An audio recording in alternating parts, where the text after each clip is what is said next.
Hello hi welcome back to my channel. This is Vamshi Godapati. Guys today వచ్చేసరికి SAP ABAP day 1 అయితే చూద్దాం. So ఫస్ట్‌గా SAP day 1 అబాప్‌లో నేను ఓవర్‌వ్యూగా cover చేసే టాపిక్స్ ఏంటి అంటే what is ERP, what is SAP, what is ABAP.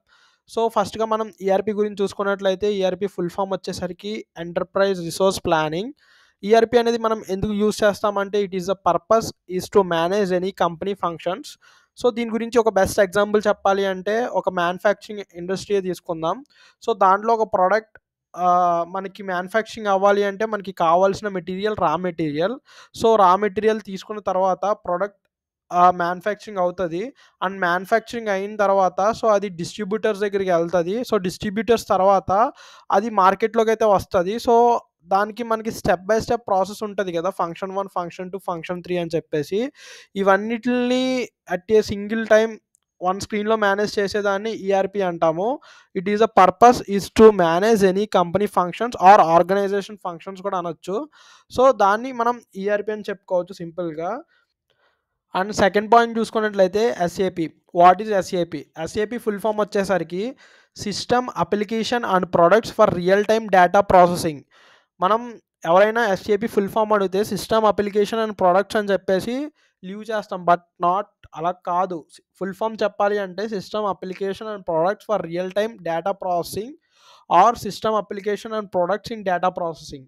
So ఇవి either ఇది లేకపోతే ఇది. సో ఈ విధంగా అయితే చెప్పాలి. మీరు సింపుల్‌గా సిస్టమ్ అప్లికేషన్ అండ్ ప్రొడక్ట్స్ అని చెప్పకూడదు. మనం హిస్టరీ చూసుకున్నట్లయితే ఎస్ఏపి అనేది SAP introduced by SAP AG. SAP AG అనేది ఏంటి అంటే ఆర్గనైజేషన్. అది ఒక కంపెనీ నేమ్ ఎస్ఏపి ఏజీ అనేది. అది ఎప్పుడు 1972 అట్ వాల్డ్రాఫ్ జర్మనీ.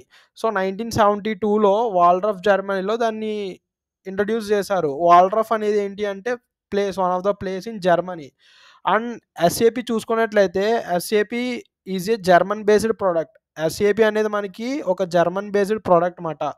బట్ చాలామంది ఏంటి అంటే ఎస్ఏపి అని కాల్ చేయకుండా సాప్ అని కాల్ చేస్తారు. సాప్ అంటే జర్మన్ లాంగ్వేజ్‌లో అది ఒక animal name. I mean Pig మాట. సో అది ఏంటి అంటే మనం సాప్ అని కాల్ చేయకూడదు. ఎస్ఏపి అనే కాల్ చేయాలి దాన్ని. అండ్ నెక్స్ట్ మనం ఫ్యూచర్స్ చూసుకున్నట్లయితే ఫోర్త్ పాయింట్‌కొచ్చేసరికి it is an integration of all functions into one common software. Integration of all functions into one common software అంటే సో మనం ఇందాక చెప్పుకున్నట్లు ఒక బెస్ట్ ఎగ్జాంపుల్ తీసుకుంటే మ్యానుఫ్యాక్చరింగ్ ఇండస్ట్రీ తీసుకుందాం. సో దానికి మనకి raw material function 1 and developed product అంటే రా మెటీరియల్ తీసుకున్న తర్వాత ప్రొడక్ట్ డెవలప్ చేస్తాం. అది ఫంక్షన్ 2 అండ్ దాన్ని ఔట్‌సైడ్ ద మార్కెట్ సెల్ చేస్తాం. అది ఫంక్షన్ 3 అండ్ మళ్ళీ సెల్ చేసినప్పుడు మనం మనీ ఎర్న్ చేసుకుంటాం. అది ఫంక్షన్ 4. ఈ టోటల్ ఈ విక్ ఈ టోటల్ ఏదైతే ఫంక్షన్స్ ఉన్నాయో అది మేనేజ్ చేస్తదన్నమాట. At a one single common software. ఇక్కడ చూసుకున్నట్లయితే at one common software we can manage those functions into ERP itself. All those functions are integrated with each other. So మనకి ఈ ఫంక్షన్స్ అన్నీ ఒకదానికి ఒకటి ఇంటిగ్రేటెడ్ అయ్యి ఉంటాయి. మనకి ఆల్ ఫంక్షన్స్ అన్నీ కలిపి ఒక కామన్ సాఫ్ట్‌వేర్‌లో ఉంటది. అండ్ నెక్స్ట్ చూసుకున్నట్లయితే it is a multi lingual software. So lingual means it's like multi language. So SAP అనేది మల్టీ లాంగ్వేజ్ సాఫ్ట్‌వేర్ మాట. మనకి ఇదొచ్చేసరికి ఏంటి అంటే ఈ సాఫ్ట్‌వేర్ అనేది మోర్ దాన్ 40 లాంగ్వేజెస్‌లో అవైలబుల్ ఉంది యాస్ ఆఫ్ నౌ. సో దీనికి మనకి బెస్ట్ ఎగ్జాంపుల్ చూసుకోవాలి అంటే మనకి ఇది మన ఇండియాలో ఇంగ్లీష్ యూజ్ చేస్తాం అండ్ జర్మనీలో జర్మన్ యూజ్ చేస్తాం. సో అలా డిఫరెంట్ డిఫరెంట్ కంట్రీస్‌లో డిఫరెంట్ డిఫరెంట్ లాంగ్వేజెస్ అనేది యూజ్ చేస్తారు దాని పర్స్పెక్టివ్ బట్టి. సో అలా దాన్ని డిజైన్ చేశారు ఎస్ఏపి అనేది. అండ్ నెక్స్ట్ చూసుకున్నట్లయితే third point it is a user based licence agreement. అంటే ఎందుకు యూజర్ బేస్డ్ లైసెన్స్ అగ్రీమెంట్ అన్నామంటే సో మీరు ఈజీగా జావా నేర్చుకోవాలనుకో సో ఈజీగా ఎక్లిప్స్ డౌన్లోడ్ చేసుకొని జావా అనేది నేర్చుకుంటారు. బట్ నాట్ సాప్‌కి అలా కాదు ఎస్ఏపికి. ఎస్ఏపికి పక్కా require user name and password అనేది కావాలి. సో అందుకు it is a user based licence agreement అని చెప్పేసి అంటాం మాట. అండ్ నెక్స్ట్ కన్సిడర్ చేసుకుంటే ఫిఫ్త్ పాయింట్ వచ్చేసరికి SAP R/3 architecture. R/3 architecture or SAP R/3 architecture. So ఇక్కడ ఆర్ అంటే ఏంటి అంటే రియల్. మనం మళ్ళీ ఇందాక చూసుకున్నట్లు SAP full form system application products real time data processing. So ఇక్కడ చూసారా, SAP is a real time architecture. ఎందుకు రియల్ టైమ్ డేటా ప్రాసెసింగ్ అన్నామంటే ఎస్ఏపి అనేది రియల్ టైమ్ ఆర్కిటెక్చర్ కాబట్టి. అండ్ ఇక్కడ 3 ఎందుకు యూజ్ చేసామంటే 3 లేయర్స్ ఉంటాయి మనకి ఈ ఆర్కిటెక్చర్లో. సో ఆ లేయర్స్ ఏంటి అనేది ఇప్పుడు చూద్దాం. సో ఫస్ట్గా చూసుకున్నట్లయితే లేయర్స్లో మనకి 3 లేయర్స్ ఉంటాయి. So presentation layer, application layer and database layer.